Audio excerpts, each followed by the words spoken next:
up against Saarbrücken. It's Saibari! রক্তাক্ত jersey বদলালেও লড়াইয়ে মাঠ ছাড়েননি সাবিরি। নেদারল্যান্ডসের বিপক্ষে মরক্কোর ম্যাচটি শুধু একটি জয় ছিল না, এটি ছিল দেশের জন্য রক্ত দেওয়ার এক অবিশ্বাস্য মহাকাব্য।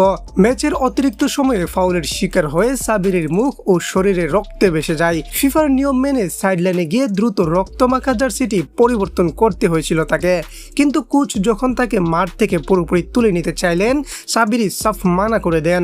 রক্তাক্ত শরীর আর তীব্র কষ্ট নিয়েও তিনি মাঠ ছাড়তে কোনোভাবেই রাজি হননি। 120 মিনিটের যুদ্ধ শেষে এক সমতার পর পেনাল্টি শুট আউটে 3-2 ব্যবধানে ডাচদের বিদায় করে শেষ 16 নিশ্চিত করেছে মরক্কো। নেদারল্যান্ডসকে পরাজিত করে মরক্কোর সুক্রিয়া সিজদা। দুর্দান্ত এক লড়াই শেষে রবের প্রতি কৃতজ্ঞতা। এই দৃশ্যগুলো একজন মুসলিম হিসেবে আমাদের মুগ্ধ করে। ইহুদি খ্রিস্টানদের ডেরায় গিয়ে এইরকম দৃশ্য ক্রিয়েট করা চারটিখানি কথা নয়। এই মুহূর্তগুলো আমাদের চোখ ও অন্তর জুড়িয়ে দেয়। জয়ের আনন্দ ভাগাভাগি করার জন্য মায়ের চেয়ে বেস্ট পার্টনার আর কে হয়। তাই তো মাকে রক্তভেজা জার্সি সহ জড়িয়ে কান্না করে দিলেন। মরক্কোকে ধন্যবাদ, নেক্সট রাউন্ডের জন্য অভিনন্দন।